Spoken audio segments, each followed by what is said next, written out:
These breathing exercises are performed to control the mind and fix it on the Supreme Personality of Godhead. Savai Mana Krishna Padara Vindayo. The devotee Ambarish Maharaj fixed his mind on the lotus feet of Krishna 24 hours a day.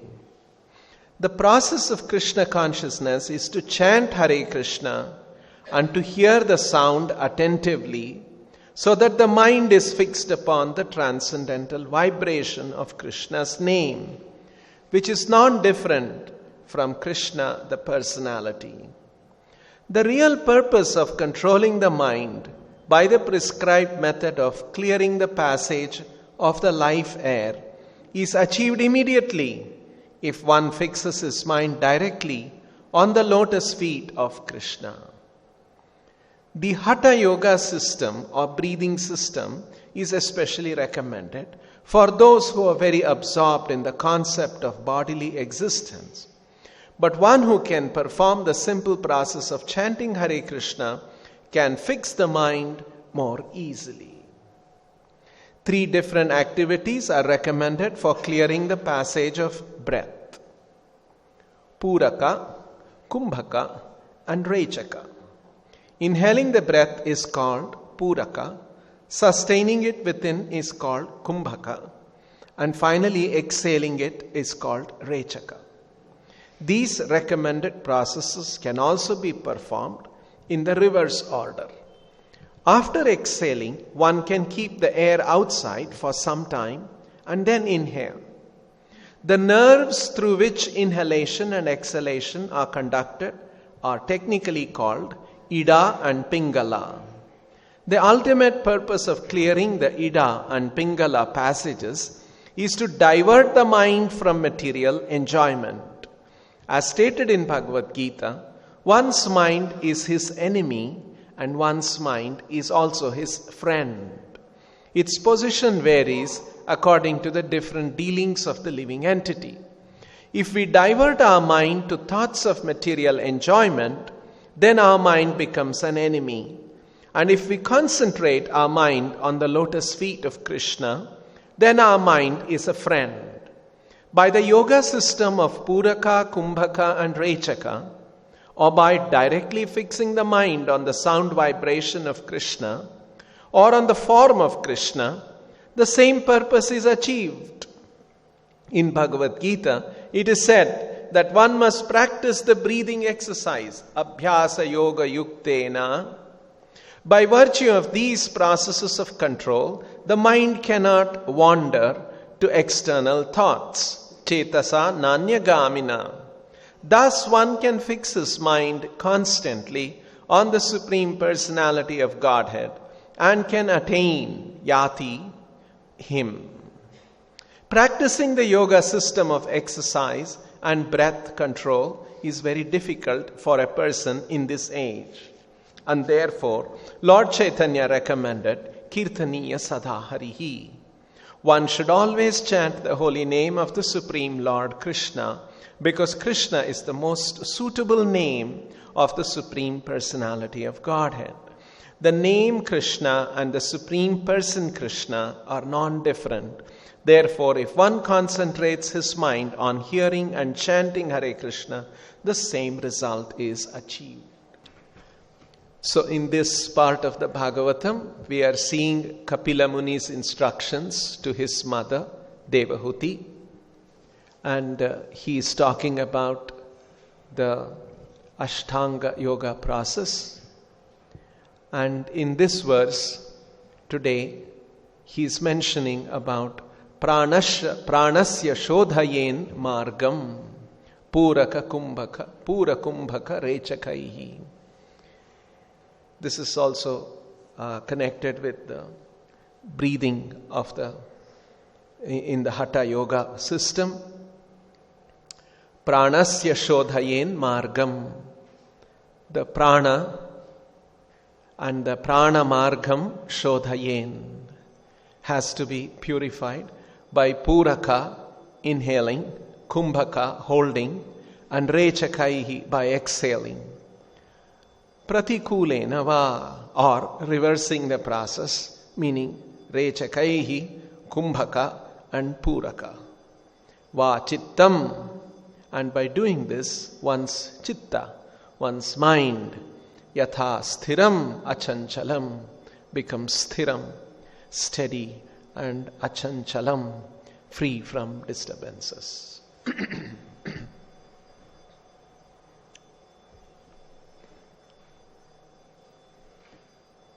Srila Prabhupada has explained that this process of controlling the mind, to bring the mind under control, to bring the mind, make the mind sthira and achanchala, through this yoga process of inhaling, exhaling, holding the breath, reversing, this is considered to be a mechanical process. It is a mechanical process of controlling the senses and the mind. On the other hand, the Krishna conscious process is considered a more direct and a transcendental method of controlling the mind and the senses. So that is the difference. However, the objective of both is the same, which is yatha sthiram achanchalam, to make the mind sthira and achanchala, don't allow it to wander. So, Prabhupada has also mentioned in the purport, whenever this kind of a verse is there, Prabhupada explains that although this is the standard yoga process, it is not very practical in this age. Prabhupada gives the example, description from Arjuna. This is a very interesting description that Arjuna gives, which describes the quality of attributes of the mind in the 6th chapter of the Gita. Arjuna says, Chanchalam hi manha Krishna pramati bhalavat drudham tasyaham nigraham manye vayoriva sudushkaram. Arjuna has used different words to describe the mind. First it is chanchalam, meaning flickering. Dwells on one subject, and in a moment it can dwell on another subject. Chanchalam. Chanchalam hi mana Krishna. Pramathi. Pramathi is very, very agitated. The mind is always agitated. Balavat, and also it comes with a certain force. Balavat, drudham. Drudham is very obstinate, never listens. And we all have experience of this. Chanchalam, flickering, pramati, easily gets agitated. If certain inputs are given to the mind, immediately the mind gets agitated. Very powerful, balavat. Even though we have made a decision that I should not do this, the mind drags us away. And drudham, obstinate. We tell the mind, do this way, it will not listen. So this is our experience. Most complete description of the mind given by Arjuna. Chanchalam hi mana Krishna pramati balavad drudham tasyaham nigraham manye vayoriva sudushkaram. And Krishna, you are telling me to control this mind, because Krishna this is in the 6th chapter of the Gita, where Krishna is describing the yoga, dhyana yoga, ashtanga yoga process, and to control the mind. So Arjuna is saying, you are telling me to control the mind. Tasyaham nigraham manye, tasya nigraham aham manye, vayoriva sudushkaram. It's more difficult than to control the wind. Just like wind is blowing, Can we do something to control the wind? So, in the same way, the mind is agitated, flickering, obstinate, strong, dragging us here and there. How is it possible? So, when Arjuna says this, Krishna's response is, Asamshayam mahabaho mano durnigraham chalam. Asamshayam mahabaho. Undoubtedly, this is so, Arjuna.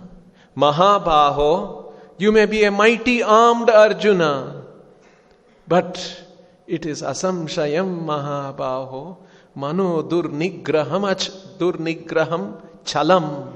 Again, flickering, chalam. But there is a way. What is that? Abhyasena tu kaunteya vairagyena cha gruhyate. So, Krishna's advice is there are two things that we should do to control this disturbing, agitated, flickering, obstinate, strong mind.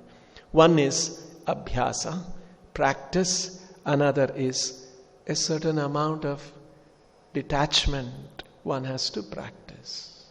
Abhyasena tu kaunteya vairagyena cha gruhyate.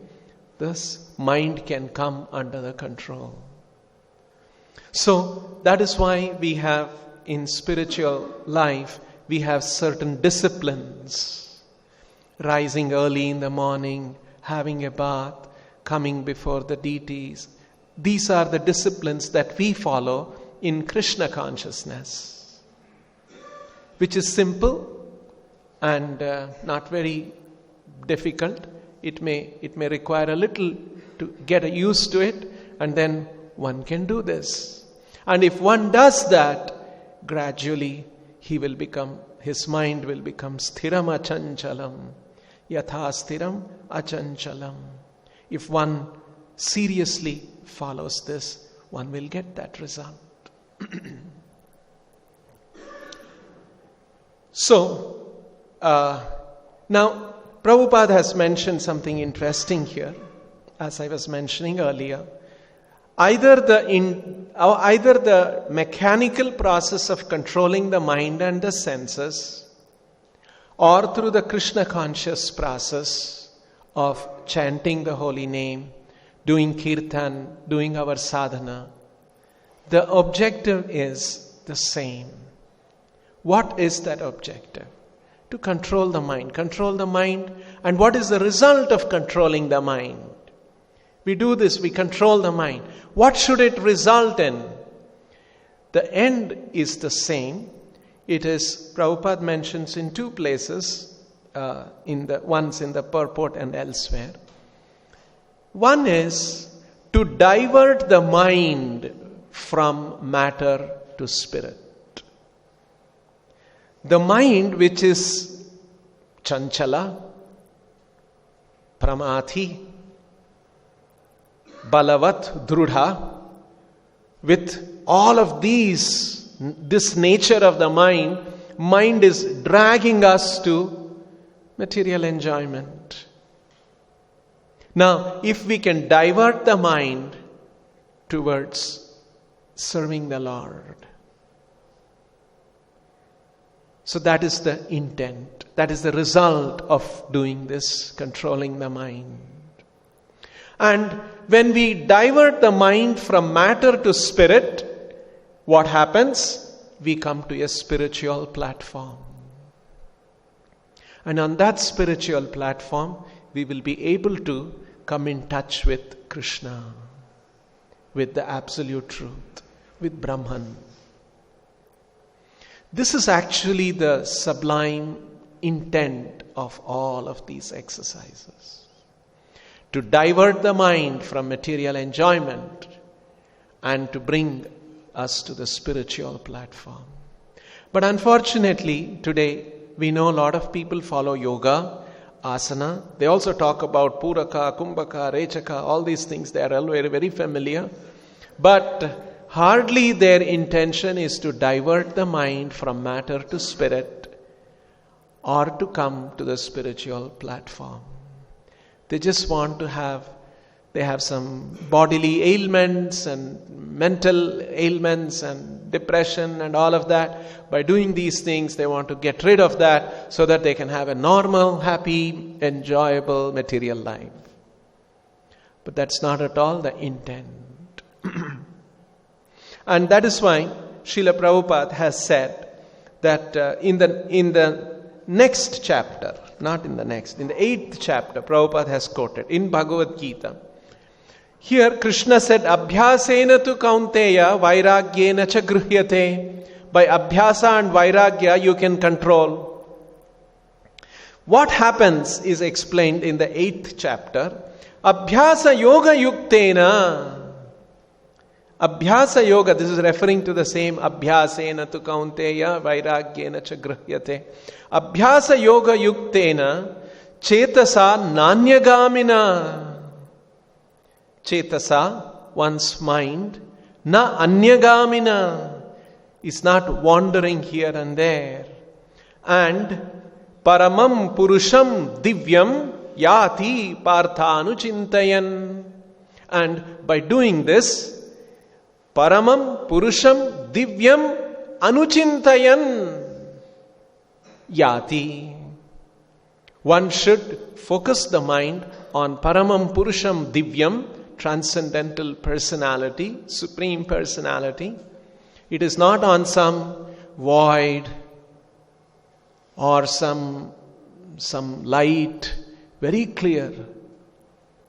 Abhyasa yoga yuktena chetasa nanyagamina paramam purusham divyam yati partha anuchintayan.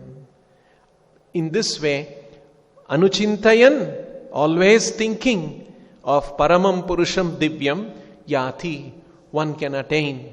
Because in the 8th chapter, Krishna is talking about at the time of death, what one should think about. And one thinks, depending on what one thinks, he reaches that destination. So it's about yati, you will attain, you will reach my supreme abode.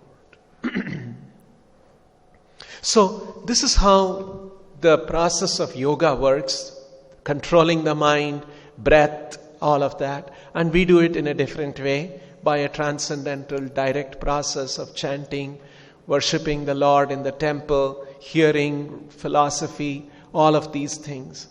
And so what is the plan of action for us that Srila Prabhupada has given to control this very, very obstinate, agitated, flickering mind?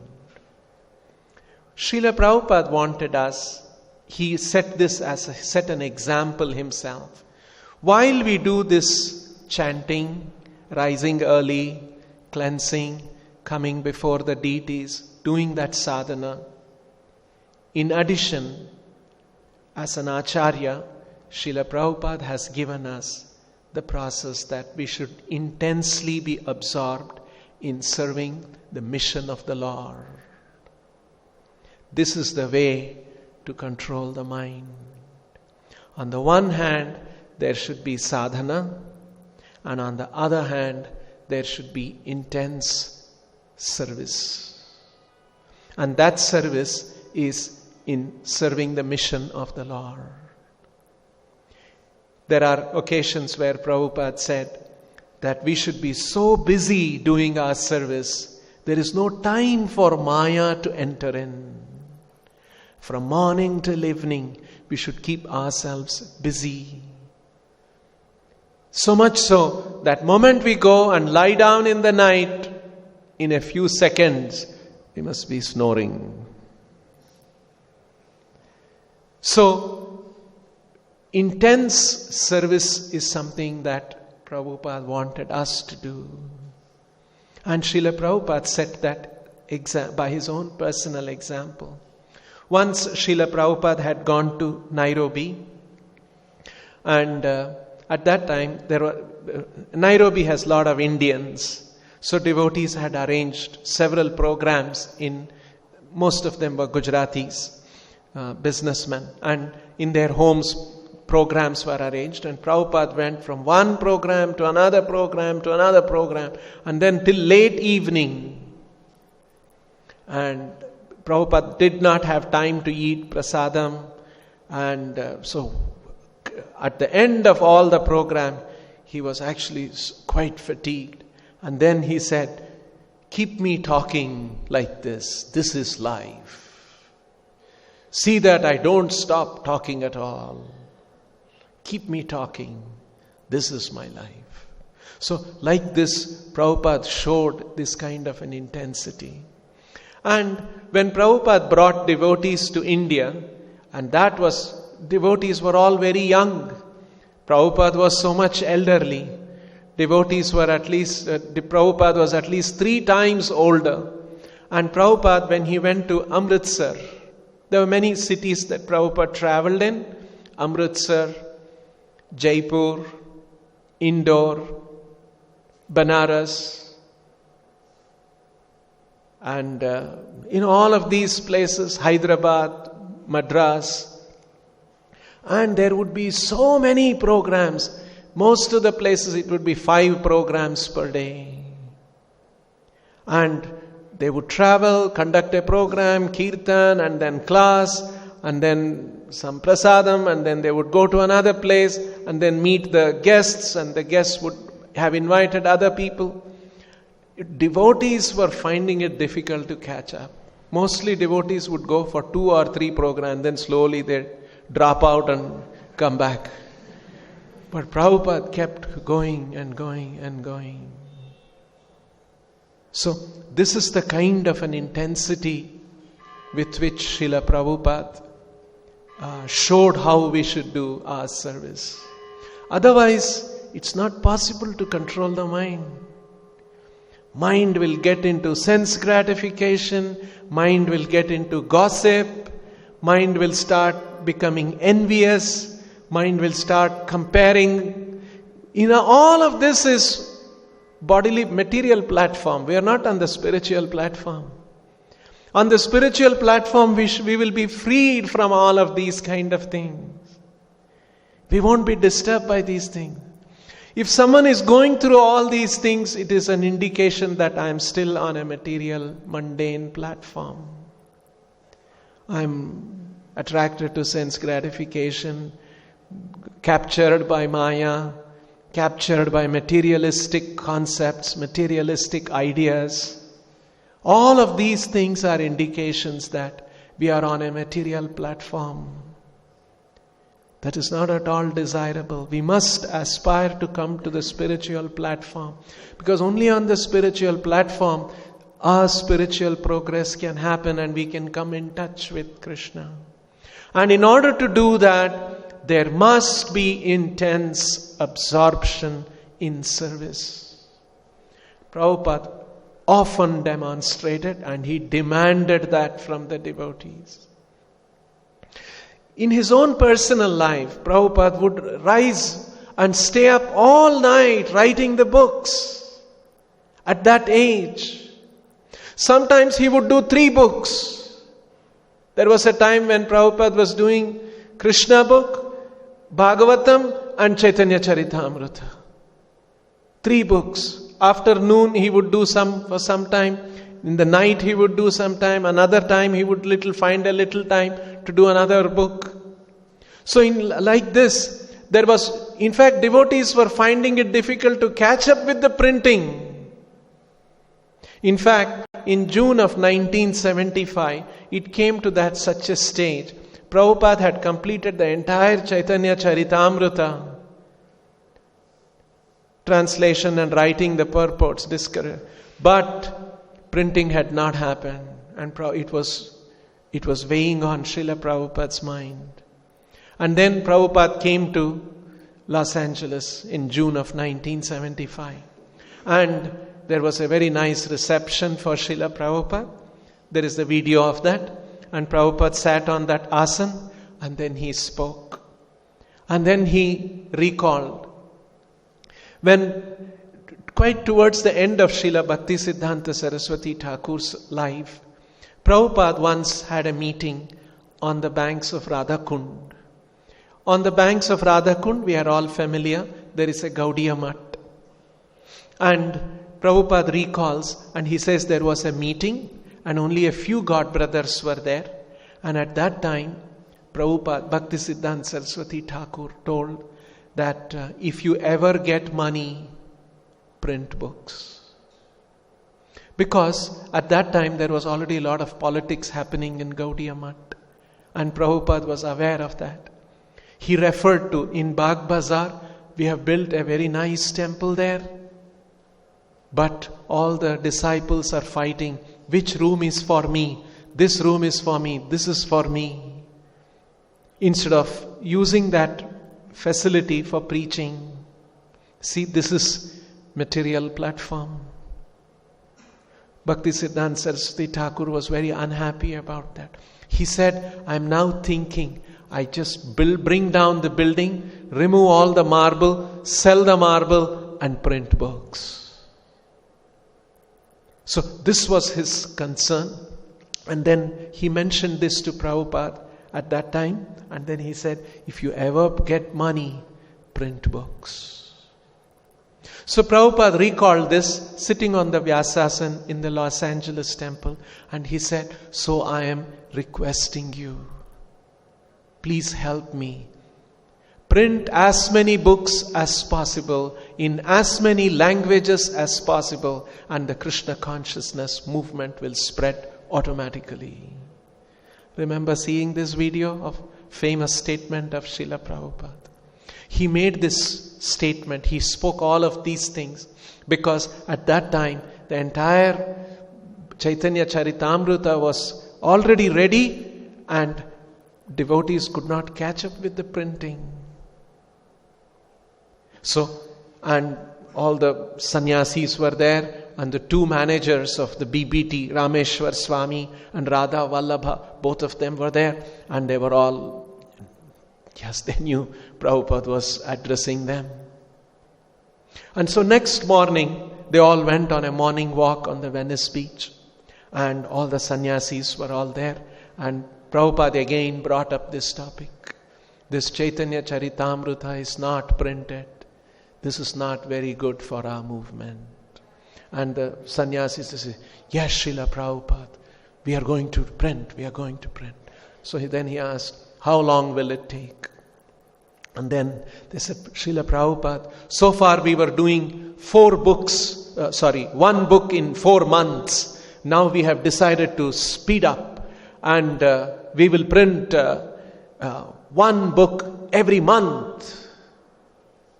And they had already planned it would take about 17 volumes to print all of the books. So then Prabhupada calculated, so it will take 17 months. Not enough. It should be faster. So then the devotees didn't know what to say. Then Prabhupada was telling them to make it faster. 4 months to 1 month, they thought that was a big accomplishment. They had done that. And then he stopped and he said, you should print all the 17 books in 2 months. And the devotees heard that, the BBT in charge devotees. And when they heard that, Rameshwar Swami almost spontaneously blurted out, impossible, Srila Prabhupada. Prabhupada stopped walking, stared at him, put his cane in the sand, and firmly spoke. Impossible is a word in a fool's dictionary. And they were stunned to hear that. Prabhupada is very serious about it. And he took the cane and he started walking away.